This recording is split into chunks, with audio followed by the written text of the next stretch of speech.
Hello and welcome to XVday Bibles. My name is Ethan. So today I want to showcase a new rebind that I've completed recently. And what's interesting about this is that I had the presence of mind to actually record a before video and after video of what this Bible looked like before I got my hands on it. So this is an ESV single column journaling Bible, like that classic ESV single column journaling Bible format. And this Bible is actually for a local customer, which I love doing. I love doing Bibles for local church members, as well as just people in my Christian community here locally in like the Virginia Beach area.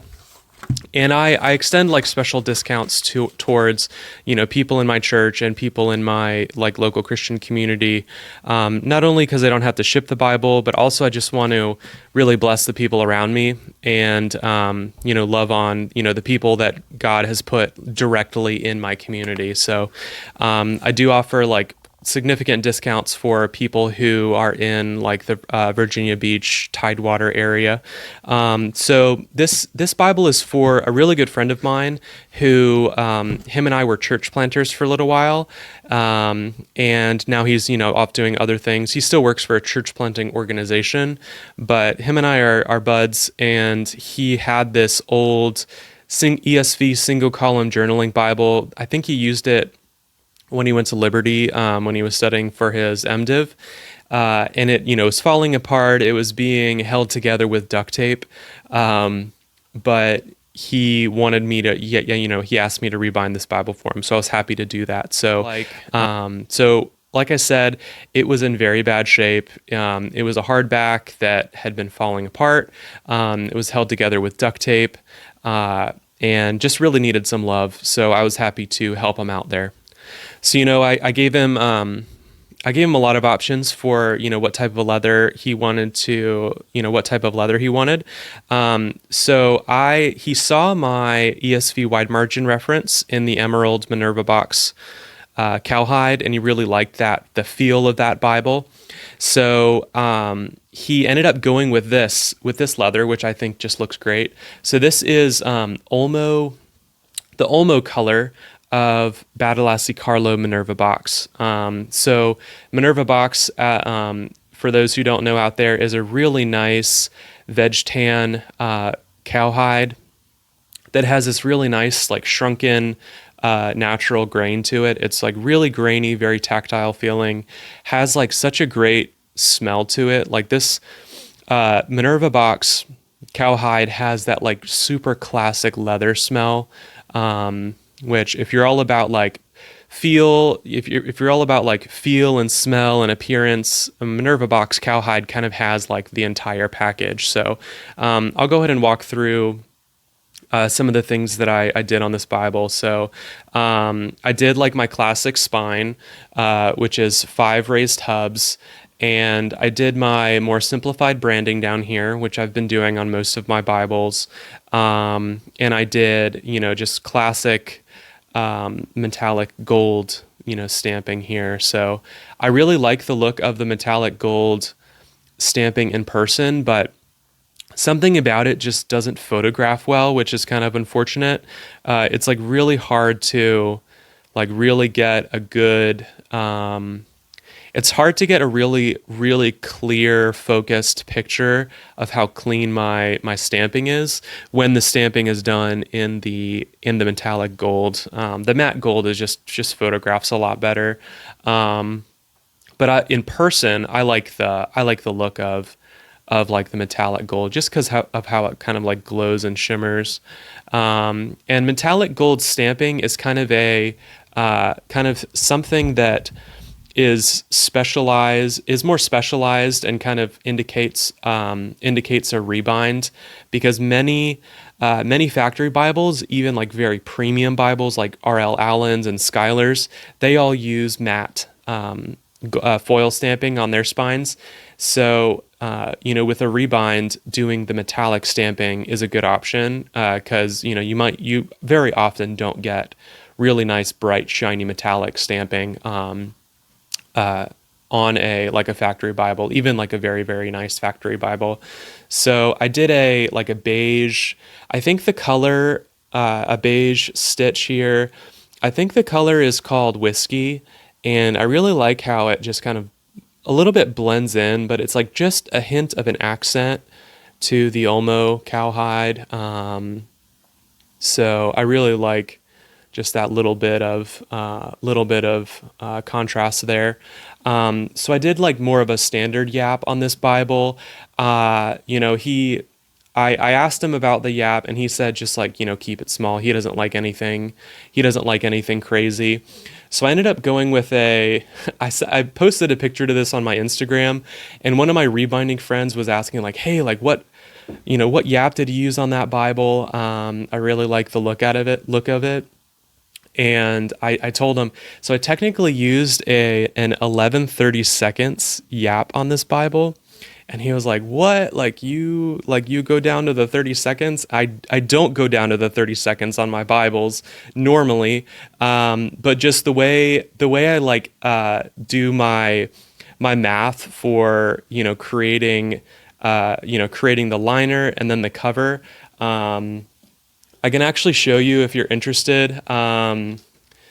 So the way let's see here.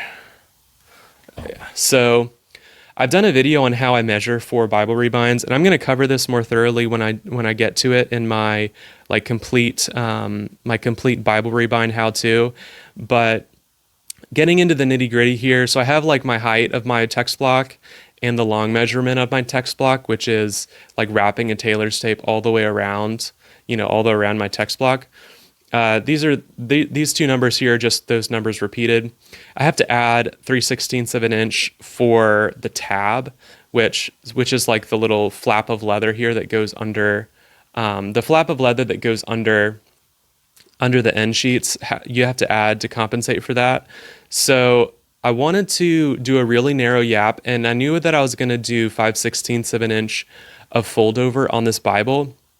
But I wanted to give just a little bit of extra in case, one of my lines wasn't like perfectly dead on straight. So I just added an extra 16th here. So this is the yapp measurement. So this is how much yapp I want times 2. So technically this Bible has 11/32 of an inch of yapp to it. And I really like how this looks because the fold over on this, it's hard to really get this to focus. The fold over on this like falls perfectly with like right over where the block falls, if that makes sense. And that's the way factory Bibles are. Like if you look at a Schuyler Bible, the fold over on a Schuyler Bible, for the most part, falls like dead on in the middle of the yapp, at least for their standard yapp Bibles. So I wanted to do that on this Bible, and I really like how it looks. So this Olmo cowhide has some really interesting like color variation on the back here. I think those are fat marks or like fat stretch marks, and those aren't blemishes. Even those are just natural parts of the leather. So in his Bible, I did a brown gradient for the ribbons. So I did like a dark brown, kind of a rust color to coordinate with the Olmo cowhide, and then like a whitish gold here. So, and I used a different liner material on his Bible. So I shopped the deals and like the overstock discounts on sites like Rocky Mountain Leather. And recently I got some Haas. This is a type of calf skin for the liner called Haas Zermatt. And it's a really, really premium calf skin that is actually it has a really nice feel to it, kind of like a satiny feel. And it's perfectly smooth. It doesn't have any grain to it or anything like that. And fun fact, this leather, this Zermatt calfskin, is normally used for like very premium like watch straps. So this leather is really, really nice against your skin. And, artisans will make high-end watch straps, and on the underside of the watch strap, they'll use Haas Zermatt calfskin because it doesn't irritate your skin. So, little fun fact there. So I got some Haas Zermatt calfskin on a really steep discount, and I wanted to experiment with it to see how well of a liner it makes. And I got it in, and as soon as I felt it, I knew like this is going to make an incredible liner leather, and I really think that it does. So it has that like perfect ideal floppiness, I think.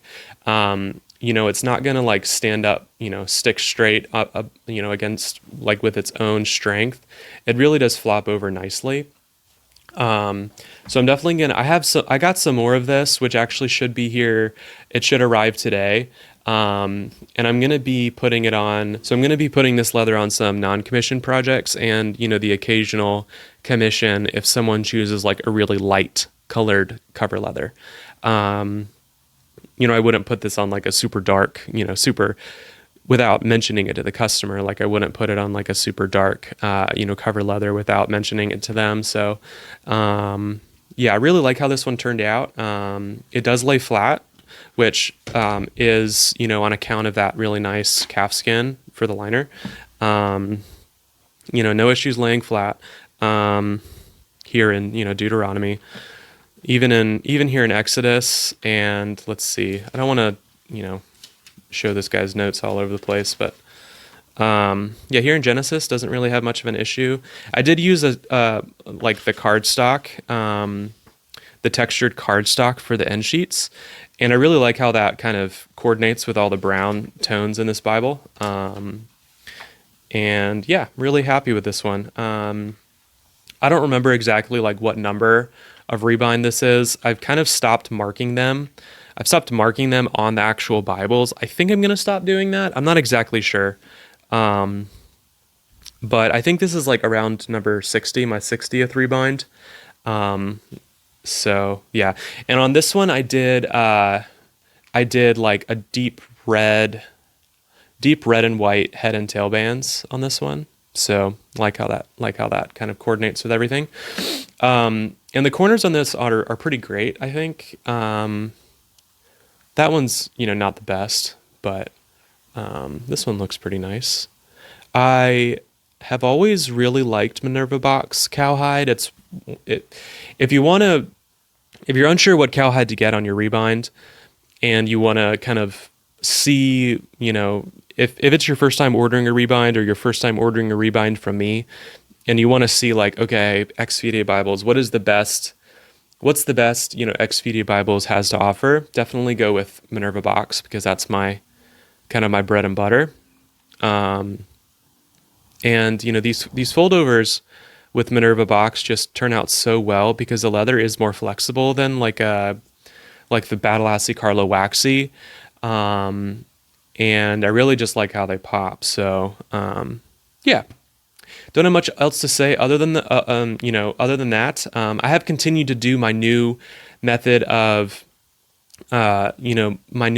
making my spines. So I've been lining all of my spines with Craftex, and underneath my hubs are, imitation leather lace. And you'll see how to do that if you're a rebinder. You'll see how to get this like nice clean spine look when I go to do my when I get to that in my how to. I did do a video a while back on how I do hubs, and I've changed my method of doing it since I made that video. But I'll cover how I do hubs in my how-to video that I'm going to be recording here soon. So that is all for today. Thank you for watching. This is Ethan from XVDA Bibles.